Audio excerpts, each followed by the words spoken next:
Hey guys, welcome back. Just going to hop on to do a sound check really quick. We're now going to be looking at um, the next section. The next section of chapter 1. Entitled. Sorry guys, my nose is still so stuffy today. Yeah. How to apply NVC in our lives and also to the world. So I'm going to do a sound check as always to make sure things are going okay. Let's see. Go to YouTube. Go to the YouTube. See how things are working out. Let's see. Okay. Yeah, I think it's working now. Let's see the. Okay. Yep. Perfect. Actually, that's a really good microphone. I like that. I'm dealing with that good. Okay, applying NVC in our lives and the world. When we use NVC in our interactions with ourselves, with other person, or in a group, we become grounded in a natural state of compassion. It is therefore an approach that can be effectively applied at all levels of communication and in diverse situations. For example, intimate relationships, families, schools, organizations, and institutions, therapy and counseling relationships, diplomatic and business negotiations, disputes, and conflicts of any nature. Some people use NVC to create greater depth and caring in their intimate relationships. When I learned how I can receive, hear, as well as give, express, through using NVC, I went beyond feeling attacked and doormatish to really listening to words and extracting their underlying feelings. I discovered a very hurting man to whom I had been married for 28 years. He had asked me for divorce the weekend before the NVC workshop. To make a long story short, we are here together today. We are here today together, and I appreciate the contribution NVC has made to our happy ending. I learned to listen for feelings, to express my needs, to accept answers that I always didn't want to hear. He is not here to make me happy, nor am I here to create happiness for him. We have both learned to grow, to accept, and to love so that we can be each fulfilled. Others use it to build more effective relationships at work. I've been using NVC in my special education classroom for about 1 year. It can work even with children who have language delays, learning difficulties, or problem behaviors. One student in our classroom spits, squares, screams, and stabs other students with pencils when they get near his desk.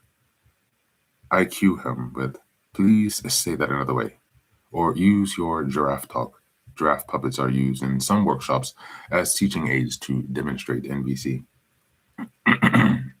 He immediately stands up straight, looks at the person towards whom his anger is directed, and says calmly, "Would you please move away from my desk? I feel angry when you stand close to me." The other students might respond with something like this: "Sorry, I forget it bothers you."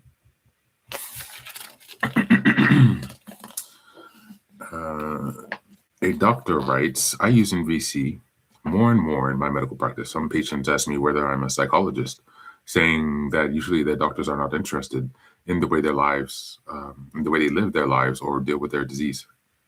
NVC helps me understand that patients' needs are and helps me understand what patients' needs are and what they need to hear at a given moment. I find this particularly helpful in relating to patients with hemophilia and AIDS because there is so much anger and pain that the patient-healthcare provider relationship is often seriously impaired. Still, others use the process in the political arena. A French cabinet member visiting her sister remarked how differently her sister and husband were communicating and responding to each other. Encouraged by the descriptions of NVC, she mentioned that she was scheduled the following week to negotiate some sensitive issues between France and Nigeria regarding adoption procedures.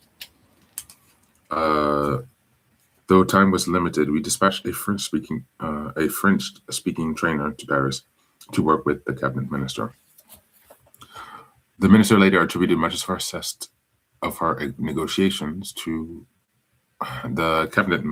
The minister later attributed much of her success of her negotiations in Algeria to her newly acquired communication techniques. Worldwide, NVC now serves as a valuable resource for communities facing violent conflicts and severe ethnic, religious, or political tensions. The spread of NVC training and its use in meditation by people in conflict in Israel, the Palestinian territory, and Nigeria, Rwanda, Sierra Leone, and elsewhere have been a source of particular gratification for me. My associates and I were once in Belgrade for 3 highly charged days of training citizens working for peace. When we arrived, expressions of despair were visibly etched into the trainees' faces, for their country was then enmeshed in a brutal war in Bosnia and Croatia.